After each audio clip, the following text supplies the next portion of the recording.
Good evening, ladies and gentlemen, this is Nikki, and today we're playing some Deathmatch on Virginian Plantation as the lovely Lady Maverick.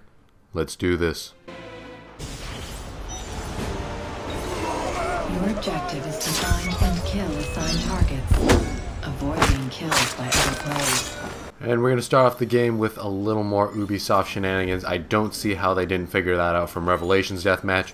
Spawns like that really just shouldn't happen, but I'm getting a really good start to this game. Today we're running Smoke Bomb, Poison, Throwing Knives, Blender, overall cooldowns, along with a 3 silent kill streak for 250 and boost cooldowns. And I know the Pioneer's hanging out in this hay bale right here because I saw the saved icon appear overhead. I didn't go for the focus because a new feature, you can actually stun your pursuers while you're hanging out hay bales. I didn't want to get stunned. By the way, this guy does. Deploying my smoke bomb as usual and getting a beautiful stun. Now smoke bombs have actually been highly renovated from Assassin's Creed Revelations, and it now has a 100-second cooldown rather than a 60-second cooldown, which is a huge improvement because back in Revelations you could just pop them at your leisure because you could really get the cooldown time on smoke bombs minimal if you crafted it for rapid reloading, if you ran overall cooldowns, especially if you had boost cooldowns, lost streak as well. You just would have smoke bombs all the time. Not with this. You're going 100 seconds without your smoke bomb. I'm going 90 because I'm running overall cooldowns, by the way. Throwing knife mute. Leave me alone, sir. This guy's been stalking me for a while, and there's my target out in the distance. We're going to go for a beautiful, should have been a hidden kill, I should say, but it wasn't. I was hanging out in a blend group, hopped into a hay bale, but I only get a basic kill, which sucks. Anyway, as far as I'm concerned, Ubisoft really listened to the community in renovating smoke bombs because 100-second cooldown. It also doesn't have the annoying tripwire bomb sound, the super loud, obnoxious sound. It's a very calm, not ear-bleedingly terrible smoke bomb sound now, and I really enjoy that. Anyway, let's talk about the other abilities. Throwing knives I talked about in the previous video. If you try to mute people with them, then don't run straight at them because you're going to get within their kill or stun range, and that's not going to do any good. Right here is a terrible corner stun, by the way. Really poorly executed on my part because the guy ran wide around the corner, and I really should have just been more patient, but I was thinking in my head, I'm recording right now, I got to do something entertaining, maybe I'll be a hero and go out and get a stun, but it didn't turn out that way. About my other abilities, we are also running Poison, and Poison's pretty much exactly the same as it was back in Revelations. And I'm going to demonstrate right here on a guy who I believe is AFK. I'll land a Focus Incognito Poison on him and walk away as if nothing happened. All other aspects of my ability set, Blender, overall cooldowns, my kill streak and lost streak are pretty much exactly the same as they were in Revelations, so I won't take too much time going over them. What I really like about this game though is when you're hearing whispers, you're hearing whispers. And that's what saved me right there. I think I have another pursuer nearby, but I can't quite tell who it is. And apparently it's this guy who just came around the corner up behind me. So the way whispers work now, I heard in an interview that it's separated from the music track. I'm not too sure where in the options screen you can separate those two, turn down music, turn whispers all the way up. If they're telling the truth about that, I know Ubisoft isn't too good with the truth sometimes, but whispers are really noticeable. Even when they're faint, I know that they're actual whispers and not in my head, because sometimes, even walking through the hallways at school, I can hear whispers, and they're really creepy. Right here, I'm going to get a little cocky, try to go for a focus, but that doesn't work. I was trying to take advantage of the lack of a stun prompt, but I think that person saw me fast walking behind them, and I get stunned, so don't get too cocky with that focus, as you saw, because that didn't work out for me. It might work sometimes, though. And I'm going to derp out 2 times in a row, and that very rarely happens. I'm looking for my target. I get throwing knife out of nowhere. My target comes out of I have no idea where, and stuns me. I really should have kept my head on a swivel there more, but I wasn't paying too much attention. I don't know what I was thinking there.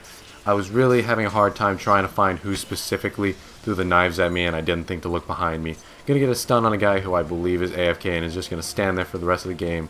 And let's talk more about AC3. The customization is something that also really impressed me that I haven't talked about yet. If you haven't noticed, the Lady Maverick isn't wearing her usual clothing. I made them black, and it looks very pretty. She usually has like this mintish green color, but her black clothing also looks pretty hot. And if you didn't already know, you can customize characters a ton in this game. Not only do they have the clothing and hair options they had from Revelations, but you can do the makeup and war paint and everything, and you can really make your character feel more like your own persona. And I really like the Lady Maverick because I'm trying to unlock the courtesan outfit for her, because as you may know, I absolutely love the courtesan. My favorite persona of all time, and I really want to get it. But you can also get other costumes that are other pretty much preset outfits for your personas. Just a ton more customization than I really appreciate Ubisoft put in. Get smoke bombs, sir, and I'm just going to go about my day. What else impresses me about this game? A lot of the maps, especially this one, have weather systems, so if you didn't notice for some reason, in the beginning it was really sunny and now it's rainy. If you didn't notice, then wake up, dude. But I really appreciate Ubisoft doing these little things, like there's this one other map where snow comes in. That's pretty interesting because, as you may know, weather isn't very stable. And this person's going to disguise right in front of me. The consequence for that is a speed poison. I do believe that's my pursuer. And they are now dead, so thanks for saving me from the Pioneer, whoever that was. I'm going to pay him back with a little bit of poison. By the way, if you were wondering about the poison dart, it works very similar to poison, except, well, it's useless. Extreme variety, by the way. I was using the poison dart all day today, and I couldn't quite get a gameplay with it because it really, really sucks. It takes a very long time to aim, it has a very short range, and it only gets you 250 points. Basically, it's much better to go for a poison, incognito, focus, hidden, all those other things rather than using your poison dart. And it also takes forever to come back. So that's why I prefer poison over the poison dart. I just bought poison. This is my first game using poison, I also believe. And that guy stabbed the wrong person, so I get a free lure and stun, which is kind of nice because you keep the same contract even if you kill the wrong person. So I can get a lure and stun on people. But anyway, I'm faced with a very sticky situation right now because two of my pursuers and my target are in the same exact area. I'm going to get my kill, but I knew I was screwed at that point. At least I got my silent kill streak, which I was aiming for. And that guy is going to come kill me because I don't have a smoke bomb ready until right about now, which sucks. And what's going to happen right about here is a sequence of events that really stop my score from getting really high. Now, I don't quite know what the character models are and all their names, obviously. So I'm going to be looking for this guy. I'm really just, since I don't know everything really well, looking for a black figure with a hat. I know that's really not too direct of a description. Here I am even locking the wrong person. But I'm going to take forever to find this guy, and he's going to lead me on a stupidly long goose chase of stupidness, and it's just a huge waste of time. I do see him rewatching this gameplay in the background right there, stabbing the Pioneer. But when I was actually playing the game, because it's a completely different perspective, I don't know if you guys have ever recorded yourself and watched gameplay back, but you notice a ton more things watching it back than you did when you were playing.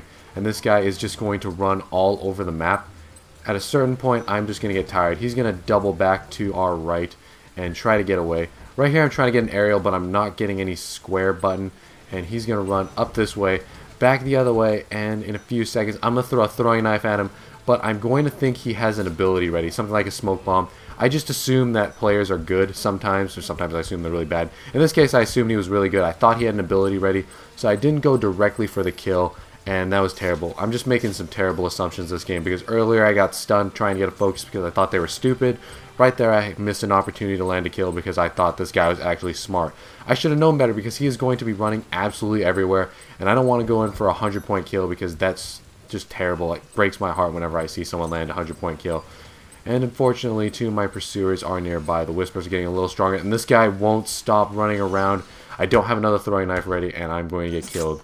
That was a very stupid sequence of events. Too bad throwing knives have a huge cooldown now, at least compared to Revelations. Although, since they are a lot more versatile, I guess it is fair.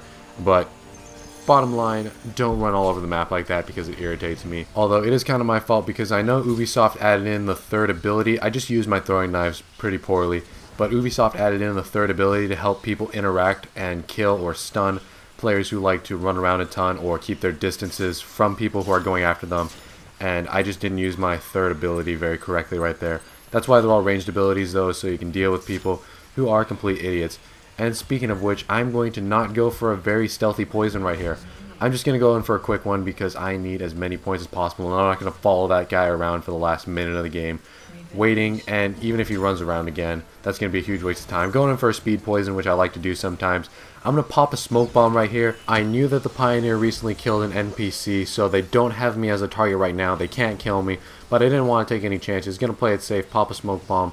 I still have throwing knives left as a defensive ability, and I don't know what that guy was thinking. Maybe he was going for someone else. But he's going to pay for his stupidity, and I'm going to get a focus hidden on him and go on with my day, although there are some pretty strong Whispers. So my day is going to include standing under this tree with my blended persona friend here, watching for anyone who looks a little suspicious, trying not to die at the end of the game like the last episode. We got 10 seconds left, and all I have to do is survive for a little longer. I don't know why that guy popped smoke right there. Was he trying offensive smoke? I don't know. Unfortunately, I locked him. My throwing knives didn't go out for some reason, so I couldn't just simply walk away and not get killed. But No matter, I finished first place with 8,300 points, not a bad score. That's all I have time to talk about today in terms of AC3, trying to get you guys up to speed on some of my opinions and some features you may have missed in the game. We're going to be playing some more soon, so feel free to subscribe if you want to catch some more Assassin's Creed 3 content from me. Thank you guys for watching my Twitter and 2 older videos. Are going to pop up on the screen in a second. That guy's going to have to go see his dentist, and while he does that, I'd appreciate it if you guys checked out the description if you don't want to click annotations, because all the links are down there. If you guys are mobile users too and you can't hit annotations, then feel free to go down there for all your Assassin's Creed 3 content. From StealthShampoo, thank you guys for watching, and I will see you all some other time.